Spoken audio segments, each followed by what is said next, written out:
समय ଓ ନିଜ ଲୋକମାନେ ଯେତେବେଳେ ଦୁହେଁ ଏକା ସାଙ୍ଗରେ ଆମକୁ କଷ୍ଟ ଦିଅନ୍ତି, ସେତେବେଳେ ମଣିଷ କେତେ ବି ସବଳ ଥିଲେ ବି ଭାଙ୍ଗି ପଡ଼େ। ବନ୍ଧୁ ଆଶା କରିବା ଆଉ ବିଶ୍ୱାସ କରିବା କେବେ ବି ଭୁଲ କଥା ହୋଇନଥାଏ, କିନ୍ତୁ ଏହା ସମ୍ପୂର୍ଣ୍ଣ ଆମ ଉପରେ ନିର୍ଭର କରେ କି ଆମେ କାହା ଉପରେ ଆଶା କରୁଛେ ଆଉ ଆମେ କାହା ଉପରେ ଭରସା କରୁଛେ। ଆପଣ ବିଶ୍ୱାସ କରିବେନି, କିନ୍ତୁ ଏକଥା ସତ ଆଜ୍ଞା, ଏବେ ଡର ଲାଗିବାକୁ ଲାଗିଲାଣି ସେଇ ଲୋକମାନଙ୍କୁ ଯେଉଁ ଲୋକମାନେ କୁହନ୍ତି ମୋର ବିଶ୍ୱାସ କର, ମୁଁ ସବୁବେଳେ ତୁମ ସାଙ୍ଗରେ ଅଛି। ତୁମ ଜୀବନରେ ତୁମକୁ ସଫଳତା ପାଇବା ପାଇଁ ତୁମେ କାହାର ବି ଉପଦେଶ ନେଇପାରିବ, କିଛି ବି ଅସୁବିଧା ନୁହଁ, କିନ୍ତୁ ଯେଉଁ ପର୍ଯ୍ୟନ୍ତ ତୁମ ପରିଶ୍ରମ ସଠିକ୍ ଭାବେ ହୋଇନାହିଁ, ସେ ପର୍ଯ୍ୟନ୍ତ ତୁମେ ତୁମ ଲକ୍ଷ୍ୟସ୍ଥଳରେ ପହଞ୍ଚି ପାରିବ ନାହିଁ। ଆପଣଙ୍କ ଜୀବନରେ ଯାହା ବି କିଛି ଘଟିଯାଇଛି ସେସବୁ ଆପଣଙ୍କର ଅତୀତ ହିଁ ଥିଲା, ଆଉ ଆପଣ ଭବିଷ୍ୟତରେ ଯାହା ବି କିଛି କରିବା ପାଇଁ ଚାହୁଁଛନ୍ତି ତାହା ଏବେ ଆପଣଙ୍କ ହାତରେ ଅଛି। ତେବେ ନିଷ୍ପତ୍ତି ଆପଣଙ୍କ ଉପରେ। ଅତୀତ ବିଷୟରେ ଭାବି ସମୟକୁ ନଷ୍ଟ କରିଦେବେ ୟା ସମୟକୁ ବ୍ୟବହାର କରି ଭବିଷ୍ୟତକୁ ସୁନ୍ଦର କରିଦେବେ। ମନୁଷ୍ୟକୁ ସବୁବେଳେ ପାଣିର ଚରିତ୍ର ଭଳି ଚରିତ୍ର ରଖିବା ପାଇଁ ହେବ। ରକ୍ତକୁ ରକ୍ତ ଦ୍ୱାରା କେବେ ବି ସଫା କରାଯାଇପାରେ ନାହିଁ, କିନ୍ତୁ ପାଣିକୁ ପାଣି ଦ୍ୱାରା ସଫା କରାଯାଇପାରେ। ମଣିଷ ପାଇଁ ଯେଉଁ ଜିନିଷ ଗୁଡ଼ାକ ଅତ୍ୟନ୍ତ ଆବଶ୍ୟକୀୟ, ମଣିଷ ପାଇଁ ଯେଉଁ ଜିନିଷ ଗୁଡ଼ାକ ଅତ୍ୟନ୍ତ ଦରକାରୀ, ସେସବୁ ଭଗବାନ ମୁକ୍ତରେ ଛାଡ଼ିଛନ୍ତି, ଯେମିତିକି ବାୟୁ, ପାଣି, ଆକାଶର ମେଘ ଆଉ ଖାଦ୍ୟ। ବନ୍ଧୁ, ଆପଣ ଚିନ୍ତା କରିବା ଦ୍ୱାରା କେବେ ବି କୌଣସି ସମସ୍ୟାର ସମାଧାନ ହେବନି। ଯଦି ସମସ୍ୟାର ସମାଧାନ ଖୋଜୁଛ, ତେବେ ଶାନ୍ତ ମନରେ ବସ ଆଉ ଚିନ୍ତା କର, ଦେଖିବ ସମସ୍ୟାର ସମାଧାନ ନିଶ୍ଚୟ ମିଳିବ। ଗୋଟିଏ କଥା ଆଜ୍ଞା, ଏମିତି କୌଣସି ବି ସମସ୍ୟା ନାହିଁ ଯେଉଁ ସମସ୍ୟାର ସମାଧାନ ନାହିଁ। ଏଠି ପ୍ରତିଟି ମଣିଷ ପାଖରେ ଶକ୍ତି ଅଛି ଆଜ୍ଞା। ପ୍ରତିଟି ମଣିଷ ଚାହିଁଲେ କିଛି ବି କରିପାରିବ, କିନ୍ତୁ ବେଳେବେଳେ ପରିସ୍ଥିତି ଆଉ ପରିବାରର ବୋଝ ମଣିଷକୁ ଆଗକୁ ଯିବାକୁ ହିଁ ଦିଏନି। କୌଣସି କଥା କହିବା ତ ବହୁତ ସହଜ କଥା, କିନ୍ତୁ ସେ କାମ ଥରେ କରି ଦେଖନ୍ତୁ, ଦେହରୁ ଝାଳ ବାହାରିଯିବ।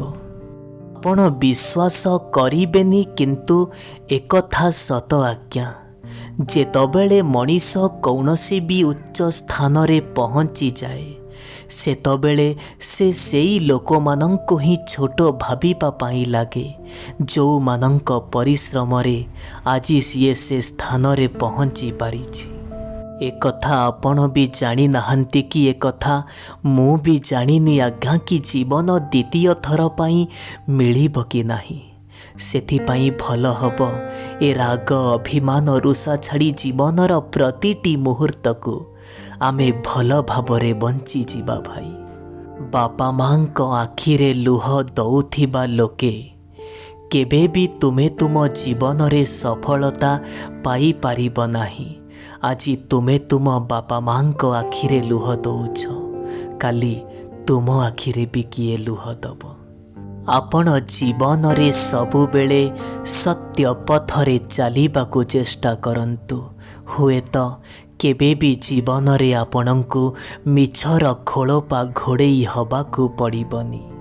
ଜୀବନରେ କେବେ ବି ସମୟକୁ ନଷ୍ଟ କରନ୍ତୁ ନାହିଁ ଆଜ୍ଞା। ଯେତେବେଳେ ସମୟ ଆପଣଙ୍କୁ ନଷ୍ଟ କରିବ, ସେତେବେଳେ ଆପଣଙ୍କ ପାଖେ ସମୟ ନଥିବ। ମଣିଷର ଜୀବନ ସାଥୀ ଯଦି ଗରିବ ହୋଇଥିବ, କୌଣସି ବି ଅସୁବିଧା ନାହିଁ। ଗରିବ ସହ ସମ୍ପର୍କ ଆରାମରେ କଟିପାରିବ, କିନ୍ତୁ ମଣିଷର ଚରିତ୍ର ସଠିକ୍ ରହିବା ଆବଶ୍ୟକ। ସବୁବେଳେ ନିଜ ଝିଅ ପାଇଁ ସରକାରୀ ଚାକିରିଆ ଖୋଜୁଥିବା ବାପା ମା' ମାନେ କେବେ ଆପଣ ବଡ଼ ବଡ଼ ଗାଡ଼ିରେ ଲାଲ ବତି ଦେଖିନଥିବେ।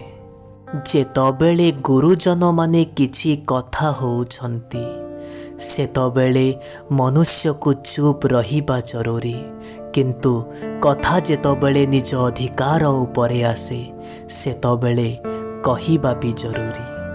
ତୁମେ ନିଜ ସତ୍ୟ ମନରୁ ନିଜ ସତ୍ୟ ଇଚ୍ଛାରୁ କର୍ମ କରିଚାଲ, ଆଉ ଫଳ ଭଗବାନଙ୍କ ଉପରେ ରଖ। ଗୋଟିଏ ଜିନିଷ ମନେ ରଖିବେ ଆଜ୍ଞା, ଭଗବାନ ଯେବେ ଦେବେ ନା ସେତେବେଳେ କେହି ବି ନେଇପାରିବେନି। ମୋତେ ତ ବେଳେ ବେଳେ ଏମିତିକା ଲାଗେ କି ଭଗବାନ ବୋଧେ ଜାଣି ଶୁଣି ଆମକୁ କଷ୍ଟ ଦିଅନ୍ତି, ତାକି ସେ ବି ଜାଣିବା ପାଇଁ ଚାହୁଁଛନ୍ତି କି ଆମେ ପରିସ୍ଥିତି ସହ କେତେ ସୁନ୍ଦର ଭାବରେ ଲଢ଼ିପାରିବୁ। ଆପଣଙ୍କ ଜୀବନରେ ଥରେ ଖରାପ ପରିସ୍ଥିତି ଆସୁ, ଆପଣଙ୍କ ଜୀବନରେ ଥରେ ଖରାପ ସମୟ ଆସୁ, ଦେଖିବେ ସେଇ ଲୋକମାନଙ୍କର ଅସଲି ଚେହେରା ଆପଣ ଜାଣିପାରିବେ, ଯେଉଁ ଲୋକମାନଙ୍କୁ ଆପଣ ନିଜ ଆଖି ବନ୍ଦ କରି ଭରସା କରି ଆସିଛନ୍ତି। ଏ ଦୁନିଆରେ ପ୍ରତ୍ୟେକ ମନୁଷ୍ୟ ହେଉ କିମ୍ବା ପ୍ରତ୍ୟେକ ପ୍ରାଣୀ ଓ ଉଦ୍ଭିଦ ହେଉ, ପ୍ରତିଟି ଠାରୁ କିଛି ନା କିଛି ତୁମକୁ ଶିଖିବାକୁ ହେବ। କାହିଁକି ନା ଏ ଦୁନିଆରେ ସମସ୍ତେ ସବୁ କିଛି ଜାଣନ୍ତିନି, କିନ୍ତୁ ପ୍ରତ୍ୟେକ ଲୋକ କିଛି ନା କିଛି ନିଶ୍ଚୟ ଜାଣିଥାଏ। ଏ ଜୀବନଟି ବହୁତ ଛୋଟ ବନ୍ଧୁ, କେବେ ବି କାହା ଉପରେ ରାଗ ଓ ଅଭିମାନ କରି ବଞ୍ଚ ନାହିଁ, ବରଂ ଭଲ ହେବ ସ୍ନେହ ମମତା ଓ ଭଲ ପାଇବାରେ ବଞ୍ଚ। ମୁଁ ତ ମୋ ତରଫରୁ ବହୁତ ଚେଷ୍ଟା କରିଥିଲି ସେ ସମ୍ପର୍କକୁ ବଞ୍ଚେଇବା ପାଇଁ, କିନ୍ତୁ ଦୁଃଖର କଥା ସେ ସମ୍ପର୍କ ଭାଙ୍ଗିଗଲା। ଗୋଟିଏ କଥା ଆପଣ ବି କହିବେ, ଗୋଟେ ହାତରେ କେବେ ତାଳି ବାଜେ ନାହିଁ। ଏ ଦୁନିଆର ଲୋକେ ଟିକେ ମନର ଶାନ୍ତି ପାଇଁ ସାରା ଦୁନିଆ ଖୋଜି ବୁଲୁଛନ୍ତି, କିନ୍ତୁ ଅଫସୋସର କଥା ସେମାନେ ନିଜକୁ ଖୋଜିବା ଭୁଲି ଯାଉଛନ୍ତି। ଏ ଦୁନିଆରେ କେହି ଯଦି ଆପଣଙ୍କ ଶେଷ ପ୍ରଶ୍ୱାସ ନିଶ୍ୱାସ ପର୍ଯ୍ୟନ୍ତ ଆପଣଙ୍କ ସାଙ୍ଗରେ ରହିବ, ସେ ହେଉଛନ୍ତି କେବଳ ଆପଣ, ବାକି ସମସ୍ତେ ଅଧା ବାଟରୁ ଚାଲିଯିବେ। ଆପଣ ବିଶ୍ୱାସ କରିବେ ନାହିଁ, କିନ୍ତୁ ଏକଥା ସତ ଆଜ୍ଞା, ଯେଉଁ ମଣିଷ ସବୁବେଳେ ସତ କଥା କୁହେ ଏ ଦୁନିଆ ଓ ଏ ସମାଜର ଲୋକେ ତାକୁ ହିଁ ଭୁଲ ବୋଲି ଭାବନ୍ତି। ନିଜର ଶକ୍ତି ଉପରେ ଏତେ ବି ଗର୍ବ କରିବାର ଆବଶ୍ୟକତା ବା କ'ଣ?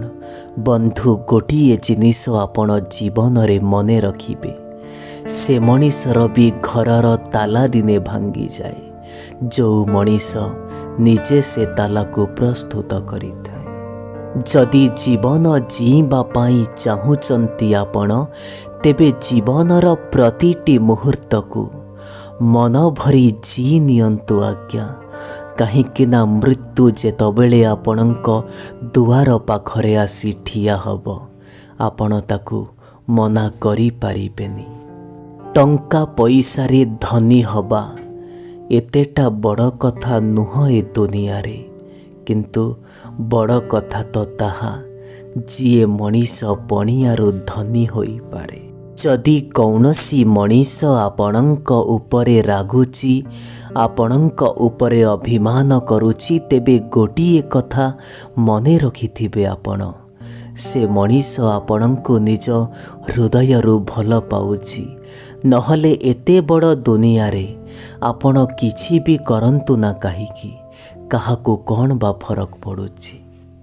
ଜୀବନରେ କେବେ ବି କୌଣସି ସମ୍ପର୍କକୁ ଭାଙ୍ଗିଦେବା ପୂର୍ବରୁ ଥରେ ସେ ସମ୍ପର୍କ ବିଷୟରେ ଭାବିବେ ନିଶ୍ଚୟ।